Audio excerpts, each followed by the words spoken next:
സ്നേഹവന്ദനങ്ങൾ പ്രിയുള്ളവരെ, പാഠഭേദത്തിൻ്റെ ഒരു പുതിയ പാഠത്തിലേക്ക് എല്ലാ മാന്യപ്രേക്ഷകരെയും സ്വാഗതം ചെയ്യുന്നു. വളരെ നല്ല ഹൃദയത്തിന് തണുപ്പ് നൽകുന്ന ഒരു ചെറിയ വീഡിയോ ആണ് ഇന്ന് പാഠഭേദത്തിലൂടെ ആസാദിയുടെ പ്രേക്ഷകരുമായിട്ട് പങ്കുവെക്കുന്നത്. സന്തോഷമുള്ള വാർത്തകൾ പറയുമ്പോൾ അത് ഒത്തിരി സന്തോഷമാണ്. കാരണം നമുക്ക് ചുറ്റും നമ്മൾ കാണുന്നത് ദുരന്തങ്ങളും വളരെ നെഗറ്റീവായിട്ടുള്ള വാർത്തകളാണല്ലോ. അതിനെക്കുറിച്ച് പ്രതികരിച്ച് മടുത്തിരിക്കുമ്പോഴാണ് ഇങ്ങനെയുള്ള ഹൃദയത്തെ തണുപ്പിക്കുന്ന നല്ല നല്ല വീഡിയോകൾ അല്ലെങ്കിൽ നല്ല നല്ല അനുഭവങ്ങൾ കേൾക്കുകയൊക്കെ ചെയ്യുന്നത്. ഇപ്രാവശ്യം നമ്മുടെ ജെൻസി കുട്ടികളുടെ ഒരു വീഡിയോ, ഒരു വിവാഹ വീഡിയോ ആണ് കേട്ടോ. വിവാഹത്തിന് നമ്മൾ ഈ വിവാഹമൊക്കെ കഴിഞ്ഞ് വീട്ടിൽ വന്ന് സാധാരണ ഈ കേരളത്തിലെ ക്രൈസ്തവരുടെ ഇടയിൽ ഉള്ള ചില ചടങ്ങുകളൊക്കെ ഉണ്ടല്ലോ. പെൺകുട്ടിയുടെ കൈപിടിച്ച് പുതുമണവാളൻ്റെ കൈ കൊടുക്കുന്ന ചില ആചാരങ്ങൾ, ചില ചടങ്ങുകളൊക്കെ ഉണ്ടല്ലോ. അങ്ങനെ വീട്ടിൽ വെച്ച് നടക്കുന്ന ഒരു ചടങ്ങാണ്. പക്ഷേ സാധാരണ നമ്മൾ ട്രഡീഷണലി പാരമ്പര്യമായിട്ട് കണ്ടിട്ടില്ലാത്ത ഒരു കാര്യം ആ വിവാഹ വീട്ടിൽ സംഭവിക്കുന്നു. ചെറിയൊരു ക്ലിപ്പ്, ഒരു പെന്തക്കോസ്ത് കല്യാണത്തിൻ്റെ ക്ലിപ്പാണ് കേട്ടോ. അതങ്ങ് വൈറലായി തീർന്നു. പല ചാനലുകളും ആ ക്ലിപ്പെടുത്ത് അങ്ങോട്ടും ഇങ്ങോട്ടുമൊക്കെ ഇട്ട് ആളുകളെ സന്തോഷിപ്പിക്കുന്നത് കണ്ടു. അപ്പോൾ എനിക്ക് ഒത്തിരി സന്തോഷം തോന്നിയതുകൊണ്ട് ആസാദിയുടെ പ്രേക്ഷകരുമായിട്ട് പങ്കുവെക്കാം എന്ന് വിചാരിച്ചു. കഴിഞ്ഞ ദിവസം ഞാൻ എന്നെ തൊട്ട സന്ദേശമെന്ന് പറഞ്ഞ് പി സി ചെറിയൻ പാസ്റ്റർ ഒരു വിവാഹ ശുശ്രൂഷയിൽ നടത്തിയ ഒരു പ്രസംഗമാണ് ഞാൻ പങ്കുവെച്ചത്. അപ്പോൾ അതിനോടനുബന്ധമായി തന്നെ ഒരു വിവാഹ ശുശ്രൂഷയുമായി ബന്ധത്തിൽ കണ്ട ഒരു പെന്തക്കോസ്ത് വിവാഹത്തിൽ കണ്ട നല്ല ഒരു കാഴ്ച, അത് നല്ല കാഴ്ചയായതുകൊണ്ട് അത് പങ്കുവെക്കണം തോന്നി. ആ കുട്ടികൾ, ആ ചെറുപ്പക്കാർ ജെൻസിയാണ് കേട്ടോ. അവർ പറഞ്ഞ ആ ആശയങ്ങൾ, അവർ അവിടെ കാണിച്ച ആ ഒരു സ്നേഹത്തിൻ്റെ ഡെപ്ത്, ആശയങ്ങൾ സമൂഹത്തോട് കൊടുക്കുന്നൊരു സന്ദേശമുണ്ട്. ആ സന്ദേശം പാഠഭേദത്തിലൂടെ ഒന്ന് പറയാമെന്നാണ് ചിന്തിക്കുന്നത്. മറ്റൊരാളുടെ വീഡിയോ ആണെങ്കിലും ആ ക്ലിപ്പ് നിങ്ങളൊന്ന് കാണണം. ആ വീഡിയോ നമുക്കൊന്ന് കണ്ടു കളയാമല്ലേ. ആ വീഡിയോ കണ്ടിട്ട് ഒന്ന് രണ്ട് കാര്യങ്ങൾ കൂടെ എനിക്ക് പറയാനുണ്ട് കേട്ടോ. അതോട് കേട്ടിട്ടേ പോകാവുള്ളൂ. മനോഹരമായ ഈ വീഡിയോ നിങ്ങളൊന്ന് കണ്ടാട്ടെ. See, I know this is not part of our tradition, not part of our culture, not even our religion, but I always wanted to do this because what we are doing as family and what I'm doing as her brother is that I'm giving a part of my world to you, okay? And I'm giving to you everything that matters to me. So I want you to take care of her, never let her eyes become wet, and if there's anything that's bothering you, never make sure that she doesn't get hurt. Just call me, okay? I'm giving you my world away, okay? So I'm just doing this right now.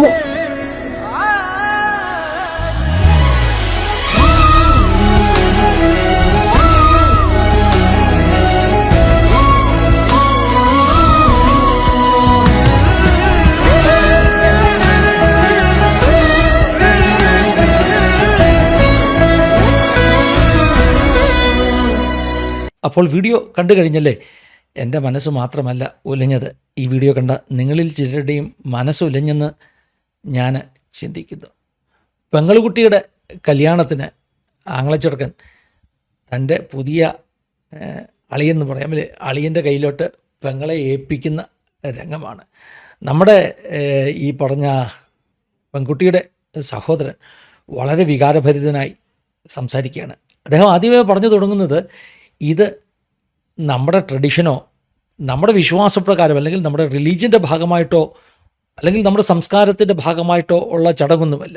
ഈ സംസ്കാരത്തിൻ്റെ ഭാഗമായിട്ട് നമ്മുടെ വീടുകളിൽ വിവാഹം കഴിഞ്ഞ് ഗൃഹപ്രവേശനം നടക്കുമ്പോൾ ചില ചെറിയ ആചാരങ്ങളും ചടങ്ങുകളൊക്കെ ഉണ്ടല്ലോ. സംസ്കാരത്തിൻ്റെയും പാരമ്പര്യത്തിൻ്റെയും ഒക്കെ ഭാഗമായിട്ട് കേരളത്തിലെ ക്രൈസ്തവരൊക്കെ ചെയ്യുന്ന കാര്യങ്ങളാണ്. പക്ഷേ ഈ കുട്ടികൾ പറയുകയാണ്, ആ സഹോദരൻ പറയുകയാണ്, ഇത് അതിൻ്റെ ഒന്നും ഭാഗമല്ല കേട്ടോ.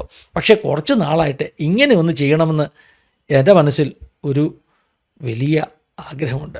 പെങ്ങളുകുട്ടിയെ ചേർത്ത് നിർത്തിയിട്ട് ഈ മോൻ പറയുന്നു, ഞാൻ എൻ്റെ ജീവിതത്തിലെ എൻ്റെ വേൾഡ് എന്ന് പറയാം, എൻ്റെ ഒരു ലോകമുണ്ട് കേട്ടോ. ആ ലോകത്തിൻ്റെ ഏറ്റവും പ്രധാനപ്പെട്ട ഒരു ഭാഗം ഞാൻ ഇന്ന് നിന്നെ ഏൽപ്പിക്കുകയാണ് എന്ന് പറഞ്ഞാൽ, ഈ ആങ്ങളച്ചെറുക്കന് പറയാനുള്ളത്, ഈ മോള്, എൻ്റെ പെങ്ങള് എൻ്റെ വേൾഡിൻ്റെ ഒരു പ്രധാനപ്പെട്ട ഭാഗമാണ്. അങ്ങനെയാണ് കേട്ടോ നല്ല കുടുംബങ്ങളിലെ ഈ സിബ്ലിങ്സ് ആങ്ങളപൊങ്ങളുമാരൊക്കെ വളരുന്നത്. അവരിൽ ഒരാളെ വിവാഹം കഴിച്ച് അയക്കുമ്പോൾ ആങ്ങള ചെറുക്കൻ്റെയൊക്കെ ഹൃദയത്തിലുണ്ടാകുന്നൊരു വേദന, ആങ്ങള ചെറുക്കന് മാത്രമല്ല കേട്ടോ, അപ്പനും അമ്മയ്ക്കുമൊക്കെ ഉണ്ടാകുന്ന ഒരു വേദന, അത് പെൺകുട്ടികളുള്ള അച്ഛന്മാർക്ക്, ആങ്ങളമാർക്ക് മാത്രമേ മനസ്സിലാകത്തുള്ളൂ. എനിക്കൊരു മകളുള്ളത് കൊണ്ട് ഞങ്ങളുടെ വീട്ടിലെ ഇപ്പോൾ തന്നെയുള്ള സംഭാഷണങ്ങളിൽ മോളെ കെട്ടിച്ചയക്കുമ്പോൾ അവളെ ദൂരെങ്ങും അയക്കുവാൻ ഞങ്ങൾക്ക് മനസ്സില്ലെന്നും എപ്പോഴും അവളെ കണ്ടുകൊണ്ടിരിക്കണമെന്നും ഒക്കെ ഞങ്ങളുടെ ഹൃദയം പറയും. ഞാനിങ്ങനെ ഇടയ്ക്കൊക്കെ ഇമാജിൻ ചെയ്യാറുണ്ട്. അതായത് അവളെ വിവാഹം കഴിച്ച് അയക്കുമ്പോൾ ഞങ്ങൾക്കുണ്ടാകാൻ പോകുന്ന ഒരു വലിയ ഒരു ദുഃഖമില്ല. കാരണം അവൾ ഞങ്ങളുടെ ലോകത്തിലെ, ഞങ്ങളുടെ കുടുംബത്തിലെ ഏറ്റവും പ്രധാനപ്പെട്ട ഭാഗമാണ്. എൻ്റെ മോൻ അതെന്ത് വിഷമമായിരിക്കും അല്ലേ? അവരൊന്നിച്ച് കളിച്ച് ചിരിച്ച് വളർന്നു വന്നിട്ട് ഒരു ദിവസം വിവാഹം കഴിച്ച് അവളെ അയക്കുന്നു. ഒരു അച്ഛനെ സംബന്ധിച്ചിടത്തോളം, പിതാവിനെ സംബന്ധിച്ചിടത്തോളം ഏറ്റവും വലിയ ഒരു കൺസേൺ എന്ന് പറയുന്നത് മകളെ വിവാഹം കഴിച്ച് അയക്കുന്നതിനെക്കുറിച്ചാണ്. കാരണം അവൾ സുരക്ഷിതയായിരിക്കണം. അവൾ ചെല്ലുന്ന വീട്ടിൽ അവളെ എങ്ങനെയാണോ നമ്മുടെ വീട്ടിൽ നമ്മൾ പരിപാലിച്ചത്, ഒരു വലിയ ഒരു വിലപിടിപ്പുള്ള ഒരു റൂബി, ഒരു ഡയമണ്ട് കയ്യിൽ കിട്ടിയാൽ, ഒരു പ്രഷ്യസ് സ്റ്റോൺ കയ്യിൽ കിട്ടിയാൽ അതിനെ സൂക്ഷിക്കുന്നത് പോലെ സൂക്ഷിച്ച് നമ്മൾ കൊണ്ടു നടന്നിട്ട് അവസാനം ഒരാളുടെ കയ്യിലേക്ക് നമ്മൾ ഏൽപ്പിച്ചു കൊടുക്കുകയാണ്.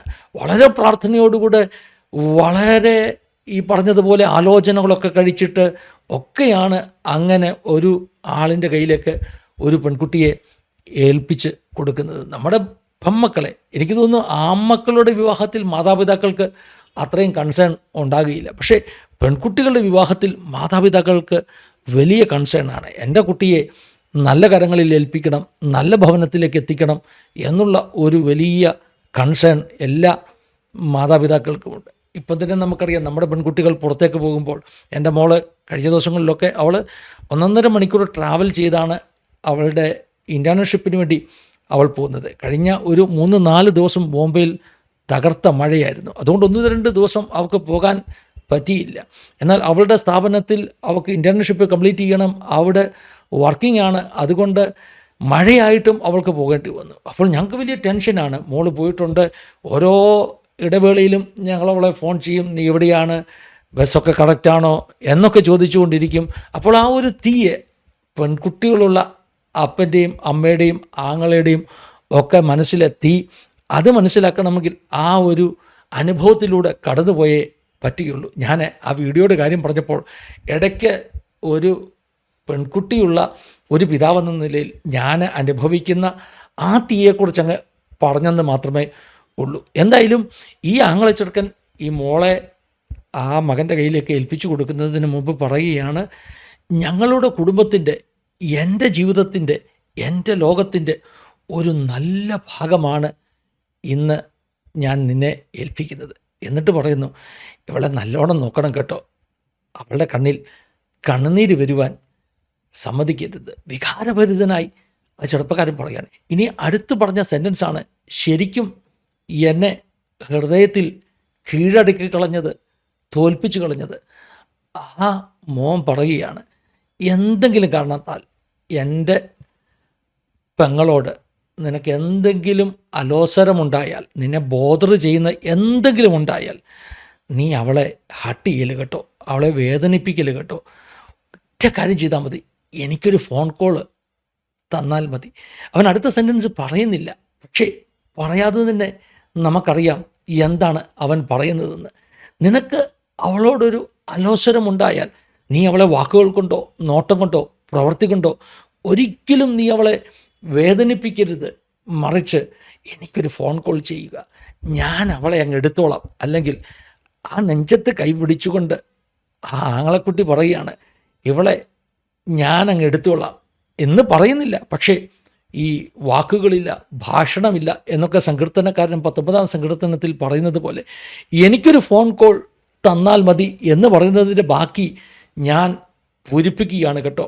ആ ചെറുപ്പക്കാരൻ നെഞ്ചിൽ കൈവച്ച് പറയുകയാണ്, എൻ്റെ പെങ്ങളുകുട്ടിയെ എനിക്കിങ്ങ് തിരിച്ചു തന്നാൽ മതി എന്ന് ഒരു ഭാഷണവും വാക്കുകളുമില്ലാത്ത സൂചന കൊടുത്തിട്ട് അവൻ പിന്നെയും പറയുന്നു, ഞാൻ എൻ്റെ ലോകത്തിലെ ഏറ്റവും വിലപിടിപ്പുള്ളത് നിന്നെ ഏൽപ്പിക്കുകയാണെന്ന് പറഞ്ഞ് കൈപിടിച്ചു കൊടുക്കുകയില്ല.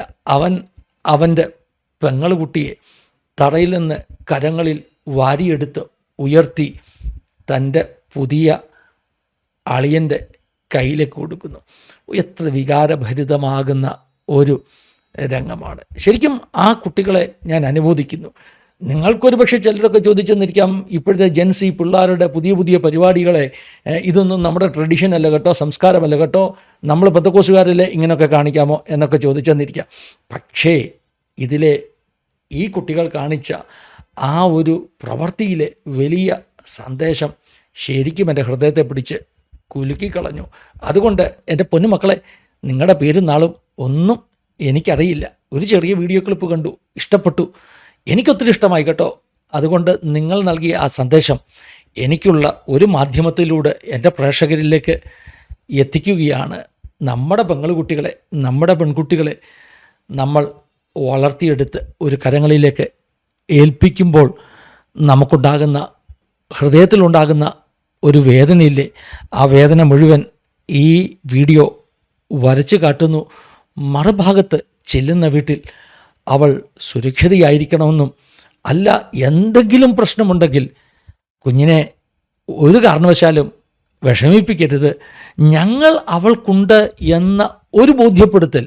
പക്ഷേ സത്യം പറഞ്ഞാൽ പല കുടുംബങ്ങളിലും അങ്ങനെ ഒരു ഉറപ്പ് കൊടുക്കുവാൻ ആങ്ങളമാർക്കും അപ്പന്മാർക്കും കഴിയാത്തത് കൊണ്ടാണ് പല പെൺകുട്ടികളും വിവാഹം കഴിച്ചു പോയ വീട്ടിൽ അവർ തീവ്രമാകുന്ന വ്യഥകളിലൂടെ, വേദനകളിലൂടെ കടന്നു പോകുമ്പോൾ നിശബ്ദമായി അതൊക്കെ സഹിക്കുന്നതും.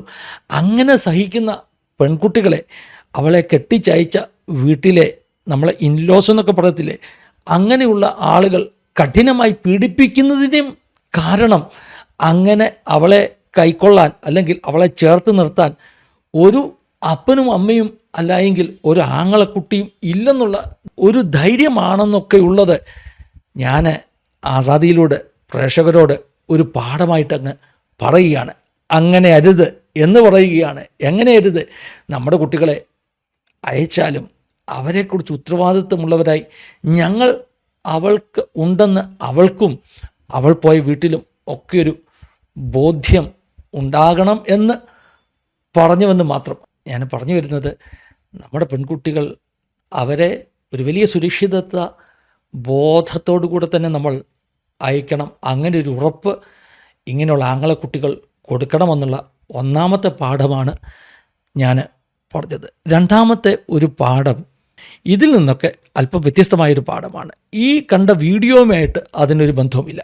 പക്ഷെ കഴിഞ്ഞ ദിവസം ഞാൻ PC ചെറിയാൻ പാസ്റ്ററുടെ ആ ഒരു മെസ്സേജ്, വിവാഹ ശുശ്രൂഷയിൽ അദ്ദേഹം പറയുന്ന ആ ഒരു മെസ്സേജ് പങ്കുവച്ച ശേഷം അതിൻ്റെ കമൻറ്റ്, വീഡിയോയ്ക്ക് വന്ന കമൻറ്റിൽ ഒരു കമൻറ്റ് എനിക്കല്പം സങ്കടമുണ്ടാക്കി. അപ്പോൾ അതും ഈ വിഷയവുമായിട്ട്, പെൺകുട്ടികളുമായിട്ടുള്ള ബന്ധത്തിൽ, സഹോദരിമാരുമായിട്ടുള്ള ബന്ധത്തിൽ പറയേണ്ട ഒരു വിഷയമാണെന്ന് എനിക്ക് തോന്നിയതുകൊണ്ട് ആസാദിയുടെ പ്രേക്ഷകർക്ക് വേണ്ടി ആ കാര്യമൊന്ന് പറയുകയാണ്. ആ വീഡിയോയുടെ താഴെ ഒരു കമൻറ്റ് വന്നു. കമൻറ്റ് ഇങ്ങനെയാണ്: പ്രിയമുള്ളവർ, ഇന്ന് വരെ ഒരു പെന്തക്കോസ് പാസ്റ്ററും കല്യാണ ശുശ്രൂഷയിൽ പ്രസവം നിർത്തലും കൃത്രിമ ഗർഭനിരോധന മാർഗങ്ങളും തിരുവചന വിരുദ്ധമാണ്, ദൈവം തരുന്ന എല്ലാ മക്കളെയും സ്വീകരിക്കണമെന്നും പ്രസംഗിച്ചതായി കണ്ടിട്ടുമില്ല. അപ്പോൾ ഈ കമൻറ്റിന് ഒരു മറുപടി കൊടുക്കണമെന്ന് എനിക്ക് തോന്നി. ഇവിടെ വളരെ തീവ്രവാദിയാകുന്ന ഏതോ ഒരു, ഈ മതതീവ്രവാദി എന്ന് പറയത്തില്ലേ, ഈ മതം തലയ്ക്ക് പിടിച്ചവർ, അങ്ങനെ ഒരു വ്യക്തിയാണ് ഈ കമൻറ്റ് പറഞ്ഞതെന്ന് എനിക്ക് തോന്നുന്നു. അങ്ങനെ ചില ആളുകളുണ്ട്. മതത്തിൻ്റെ ഒരു, അല്ലേ, നമ്മൾ ഈ അടുത്ത സമയത്ത് കണ്ടതാണ്, ആരോ ഒരു മുസ്ലിം ഒരു വ്യക്തി ഈ പറഞ്ഞതുപോലെ കുട്ടികളെ പ്രസവിച്ചു കൂട്ടാനുള്ള ഒരു യന്ത്രത്തെ പോലെയാണ് ചില സമൂഹങ്ങൾ സ്ത്രീകളെ കാണുന്നത്. അങ്ങനെ ഹോസ്പിറ്റലിൽ പോയി പ്രസവിക്കരുതെന്നും വീട്ടിലിട്ട് പ്രസവിപ്പിക്കണമെന്നും ഒക്കെ പറഞ്ഞ് ആ ഒരു പ്രസവത്തോടുകൂടെ ആ ഒരു മാതാവ് മരിച്ചുപോയ കഥയൊക്കെ നമ്മൾ കേട്ടത്തില്ലേ. പിന്നെ ആ ഉസ്താദിനെ പോലീസൊക്കെ പൊക്കി. ഈ കഥ നമുക്കറിയാമല്ലോ. ഇങ്ങനെയുള്ള ചില തീവ്രവാദികളുണ്ട് കേട്ടോ. നമ്മുടെ ഈ പെന്തക്കോസിൻ്റെ അകത്തും ഇങ്ങനെയുള്ള ചില തീവ്രവാദികളുണ്ട്. ഞാൻ അവരെ വിവരദോഷികളെന്ന് വിളിച്ചാൽ നിങ്ങൾ എന്നോട് പിണങ്ങുമോ?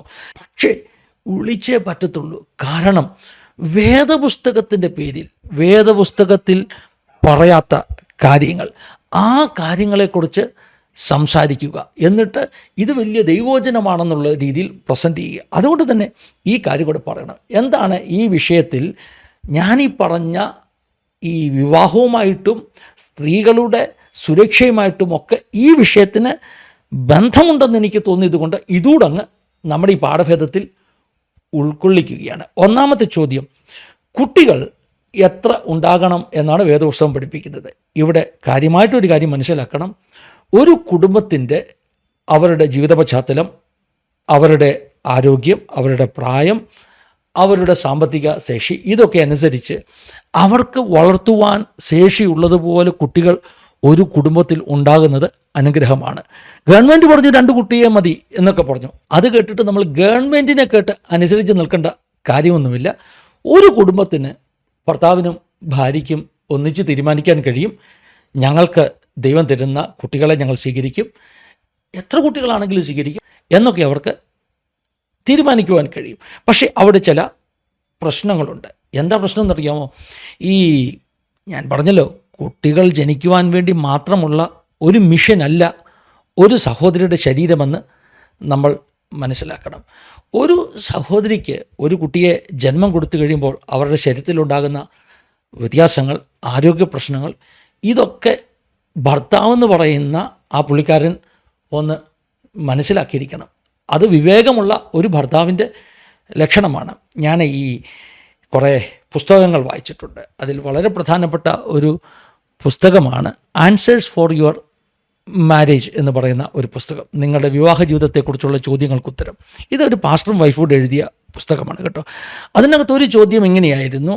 എൻ്റെ ഭർത്താവിന്, ചോദ്യം എഴുതിക്കൊടുത്ത സഹോദരി എഴുതിക്കൊടുത്ത ചോദ്യമാണ്, എൻ്റെ ഭർത്താവിന് എല്ലാ വർഷവും ഞാൻ കുട്ടികളെ ജനിപ്പിക്കണമെന്നുള്ളതാണ് ആഗ്രഹം.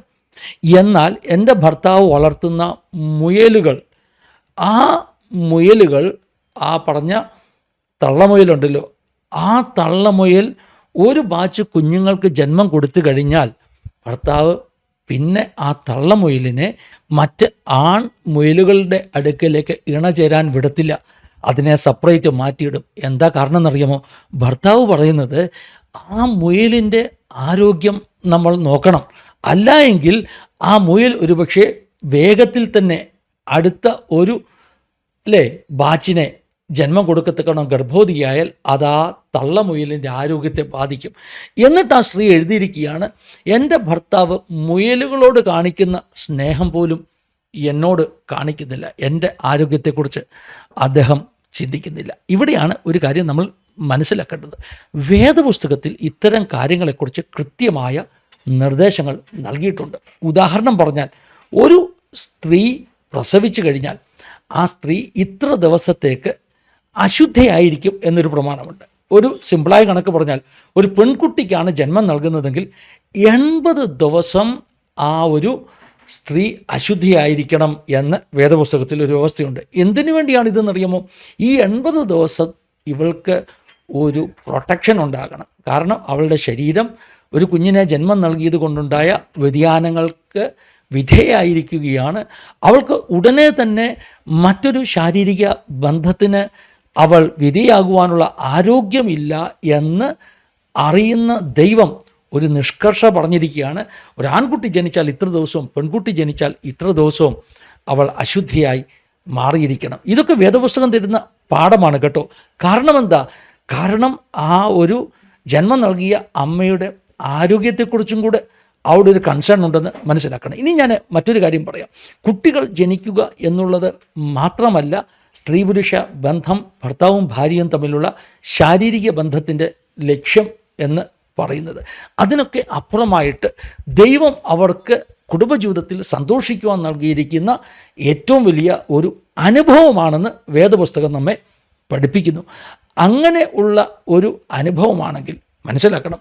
അതുകൊണ്ട് തന്നെയാണ് ഒരു സ്ത്രീക്ക് ഒരു മാസത്തിൽ അവൾക്ക് ഉള്ള ഒരു ഒരു ഒവേറിയൻ ഒരു സൈക്കിൾ ഉണ്ടല്ലോ, ഒരു ചക്രമുണ്ടല്ലോ, ആർത്തവ ഒരു സൈക്കിൾ, ഒരു ചക്രമുണ്ടല്ലോ, ആ ആർത്തവ സൈക്കിളിലെ ഏതാണ്ട് 3-4 ദിവസം മാത്രമേ അവൾ പ്രഗ്നൻ്റ് ആകുവാനുള്ള സാധ്യതയുള്ളൂ. എന്ന് പറഞ്ഞാൽ 28-30 ദിവസമുള്ള ഒരു ആർത്തവ ചക്രത്തിൽ കൃത്യമായിട്ട് 3-4 ദിവസം മാത്രമാണ് ഓവുലേഷൻ സംഭവിക്കുന്നത്. ആ ദിവസം മാത്രമാണ് ഈ സ്ത്രീ ഗർഭവതിയാകുന്നത്. എന്തുകൊണ്ടാണ് ഒരു സ്ത്രീയുടെ ശരീരത്തെ ദൈവം അങ്ങനെ ക്രമീകരിച്ചിരിക്കുന്നത്? ഇത് ഡിവൈനായിട്ടുള്ള ഒരു കോൺട്രാസെപ്റ്റീവ് നാച്ചുറൽ മെത്തേഡാണ്. കാരണം എല്ലാ ശാരീരിക ബന്ധത്തിലും കുട്ടികൾ ഉണ്ടാകുകയാണെങ്കിൽ ഒരു ഗ്യാപ്പുമില്ലാതെ ഈ പെൺകുട്ടി എപ്പോൾ വേണമെങ്കിലും ഗർഭവതിയാകാനുള്ള സാധ്യതയുണ്ട്. അങ്ങനെ ഉണ്ടാകാതിരിക്കാൻ വേണ്ടി നേച്ചർ തന്നെ അല്ലെങ്കിൽ സൃഷ്ടിതാവ് തന്നെ വെച്ചിരിക്കുന്ന ക്രമീകരണമാണ് ഈ പറഞ്ഞ ആർത്തവ ചക്രത്തിലെ ഓവുലേഷന് വേണ്ടിയുള്ള ചില ദിവസങ്ങൾ മാത്രം. അതായത് മറ്റു ദിവസങ്ങളിൽ അവർ ശാരീരിക ബന്ധത്തിൽ ഏർപ്പെടരുത് എന്നാണോ അതിൻ്റെ അർത്ഥം? അല്ല. അപ്പോൾ പിന്നെ കുട്ടികൾ ഉണ്ടാകാൻ വേണ്ടി അല്ല എങ്കിൽ പിന്നെ എന്തുകൊണ്ടാണ് ഈ ഓവുലേഷൻ അല്ലാത്ത ദിവസങ്ങളിൽ അവർ ഭാര്യാഭർത്താക്കന്മാരുടെ കർത്തവ്യം പരസ്പരം നിർവഹിക്കേണ്ടത്? അവിടെയാണ് നമ്മൾ മനസ്സിലാക്കേണ്ടത്. വേദപുസ്തകം ശാരീരിക ബന്ധം, ഭാര്യാഭർത്തൃ ബന്ധത്തെ കേവലം കുട്ടികൾ ഉണ്ടാകാനുള്ള ഒരു വ്യായാമമായിട്ടല്ല കരുതുന്നത്, മറിച്ച് അവരുടെ ജീവിതത്തിലെ സന്തോഷത്തിൻ്റെ അനുഭവങ്ങൾ കൂടിയാണെന്നുള്ളതാണ് വേദപുസ്തകം പഠിപ്പിക്കുന്നത്. അതുകൊണ്ടാണ് കുട്ടികൾ ഉണ്ടാകുവാൻ കഴിയാത്ത പ്രത്യുൽപാദന നിരതമാകുന്ന ദിവസങ്ങൾ ആ ഒരു സൈക്കിളിൽ ദൈവം തന്നെ ക്രമീകരിച്ച് വെച്ചിരിക്കുന്നത്. ഇത് നാച്ചുറലായിട്ടുള്ള ഫാമിലി പ്ലാനിങ് ആണ്. അപ്പോൾ ചിലർ ചോദിക്കും, വേദപുസ്തകത്തിൽ എന്തുകൊണ്ടാണ് ഫാമിലി പ്ലാനിങ്ങിന് എതിരായിട്ടൊരു വചനമില്ലാത്തത്? അങ്ങനെ ഒരു വചനം വേദപുസ്തകത്തിൽ ഇല്ല കേട്ടോ.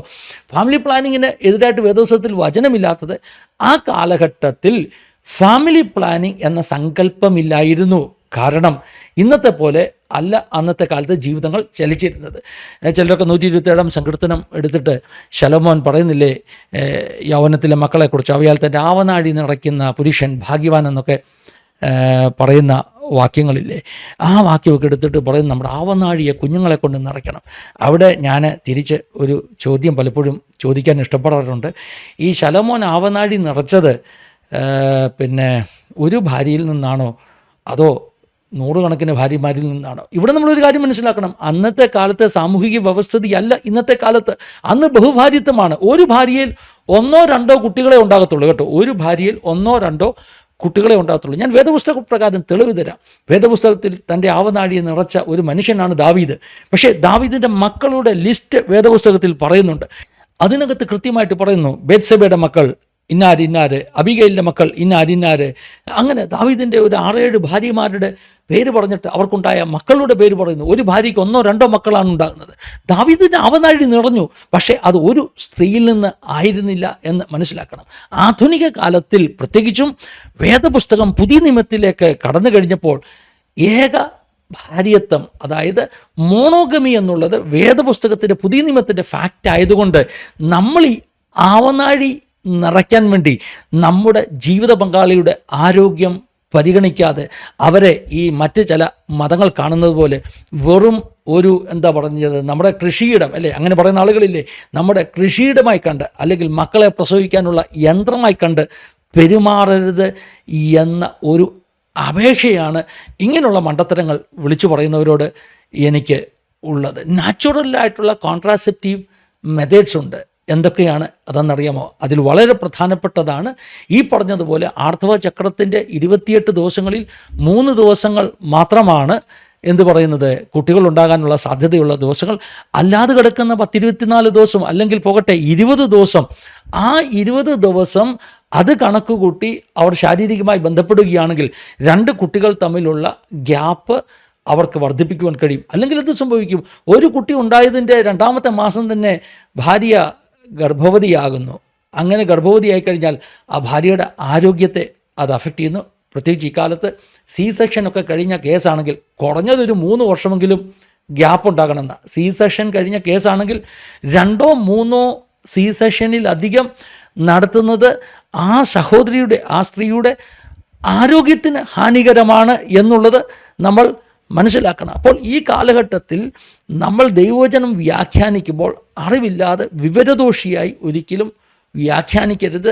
നമ്മുടെ പെൺകുട്ടികളുടെ, നമ്മുടെ പെൺമക്കളുടെ, നമ്മുടെ ഭാര്യമാരുടെ ആരോഗ്യത്തെക്കുറിച്ചും ഒരു ബോധവും ഒരു വിവരവും ഒക്കെ ഉണ്ടാകണമെന്നുള്ളത് നമ്മൾ മനസ്സിലാക്കണം. ഇവിടെ നാച്ചുറൽ ഒരു മെത്തേഡിനെ കുറിച്ചാണല്ലോ ഞാൻ പറഞ്ഞു വരുന്നത്. ഇവിടെ സയൻറ്റിഫിക്കലി പ്രൂവണാണ്. ഒരു പാലൂട്ടുന്ന സഹോദരി, അതായത് കുഞ്ഞിനെ നറിഷ് ചെയ്യുന്ന, കുഞ്ഞിനെ മിൽക്ക് കൊടുക്കുന്ന ഒരു സഹോദരിയുടെ ആർത്തവ ചക്രം പ്രസവത്തിന് ശേഷം റീസ്റ്റാർട്ട് ചെയ്യുവാൻ കുറേ മാസങ്ങളെടുക്കും.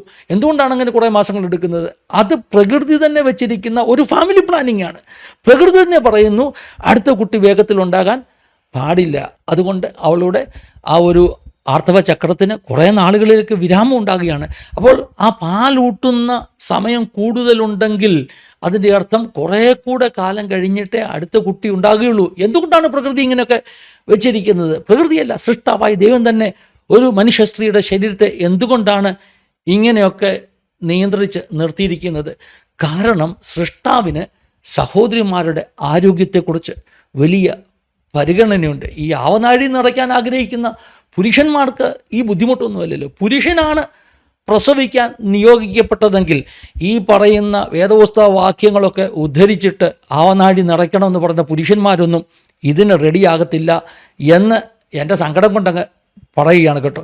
ഒരുപക്ഷെ എൻ്റെ വാക്കുകൾ പരുക്കൻ വാക്കുകളാണെന്ന് എനിക്ക് തോന്നുന്നു. എനിക്ക് തന്നെ അങ്ങനെ തോന്നുന്നു, നിങ്ങൾക്കും തോന്നാൻ സാധ്യതയുണ്ട്. പക്ഷേ ഈ പെമ്മക്കളുള്ള അച്ഛന്മാർ അല്ലെങ്കിൽ സഹോദരിമാരെ, സ്ത്രീകളെ, അവരെ റെസ്പെക്റ്റ് ചെയ്യുന്ന ഭർത്താക്കന്മാർ, പുരുഷന്മാർ, അവർക്ക് ഇങ്ങനെയൊക്കെ ചിന്തിക്കാൻ പറ്റത്തുള്ളൂ. അതിൻ്റെ ഒരു കുറ്റമാണോ എന്ന് ചോദിച്ചാൽ ആണെന്ന് നിങ്ങൾ പറഞ്ഞാലോ അല്ലെന്ന് ഞാൻ പറയത്തുള്ളൂ. പറയാൻ കുറേ കാര്യങ്ങളുണ്ട് കേട്ടോ.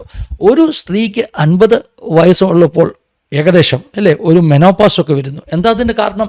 സ്വർഗത്തിലെ ദൈവം വെച്ചിരിക്കുന്ന ഒരു നാച്ചുറൽ മെത്തേഡാണ്. ഇനിയും ആ സ്ത്രീ ഗർഭവതിയായി കഴിഞ്ഞാൽ ആ സ്ത്രീയുടെ ആരോഗ്യത്തെ അത് അഫക്റ്റ് ചെയ്യും. 55-ാമത്തെ വയസ്സിലോ 60-ാം വയസ്സിലോ പ്രസവിക്കുവാൻ കഴിയുന്ന ഒരു ശാരീരിക ക്ഷമതയിലല്ല ആ സ്ത്രീ എന്നുള്ളത് കൊണ്ട് സ്വർഗത്തിലെ ദൈവം തന്നെ വെച്ചിരിക്കുന്ന ഫാമിലി പ്ലാനിങ് ആണ് മെനോപാസ് എന്ന് പറയുന്നത്. അതും നമ്മൾ മനസ്സിലാക്കണം. അല്ല, മെനോപാസിന് ശേഷവും സ്ത്രീ പുരുഷ ബന്ധമില്ലേ?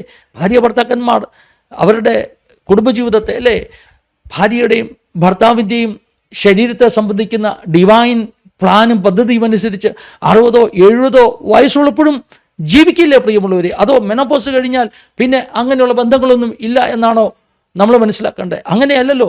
അപ്പോൾ മനസ്സിലാക്കണം, ദൈവം വെച്ചിരിക്കുന്ന ഡിവൈനായിട്ടുള്ള ഒത്തിരി കാര്യങ്ങൾ വേദപുസ്തകത്തിലും ശരീരശാസ്ത്രത്തിലും ഒക്കെയുണ്ട്. ഇതൊക്കെ അറിയാതെ വെറുതെ മത തീവ്രവാദികളായി എന്തെങ്കിലുമൊക്കെ വിളിച്ചു പറഞ്ഞതുകൊണ്ട് കാര്യമില്ല എന്ന് പറഞ്ഞുകൊണ്ട് ഞാൻ ഈ പാഠഭേദത്തിന് അങ്ങ് വിരാമം കുറിക്കുകയാണ്. ഞാൻ അവസാനം ഒന്നുകൂടെ പറയട്ടെ, നല്ല ഒരു വീഡിയോ കണ്ടു, അത് പ്രേക്ഷകരിലേക്ക് എത്തിച്ച ഒരു സന്ദേശമുണ്ട്. അതോടൊപ്പം ഞാൻ എത്തിക്കുന്ന സന്ദേശം, നമ്മളൊക്കെ പെൺകുട്ടികളുള്ള അച്ഛന്മാരാണ്, അല്ലെങ്കിൽ സഹോദരിമാരുള്ള അല്ലേ ആങ്ങളമാരാണ്. പെൺകുട്ടികൾ നമുക്കില്ലെങ്കിൽ പോലും സഹോദരിമാരുണ്ടാകത്തില്ലേ? അല്ലെങ്കിൽ ഒരു ഭാര്യയോ ഒരു അമ്മയോ ഒക്കെ നമുക്ക് ഉണ്ടാകില്ലേ? അവരുടെയൊക്കെ ആരോഗ്യവും ഒക്കെ സംരക്ഷിക്കേണ്ട ഒരു വലിയ ഉത്തരവാദിത്വം നമുക്കുണ്ടെന്ന് വേദപുസ്തകം പഠിപ്പിക്കുന്നു. അത് ആദ്യം നാം നിറവേറ്റണമെന്ന് സ്നേഹത്തോടെ ഒരു സന്ദേശം പറഞ്ഞുകൊണ്ട് ഈ പാഠഭേദം ഇവിടെ നിർത്തുകയാണ്. ദൈവം എല്ലാവരെയും സഹായിക്കട്ടെ, അനുഗ്രഹിക്കട്ടെ. God bless you all. Have A wonderful time.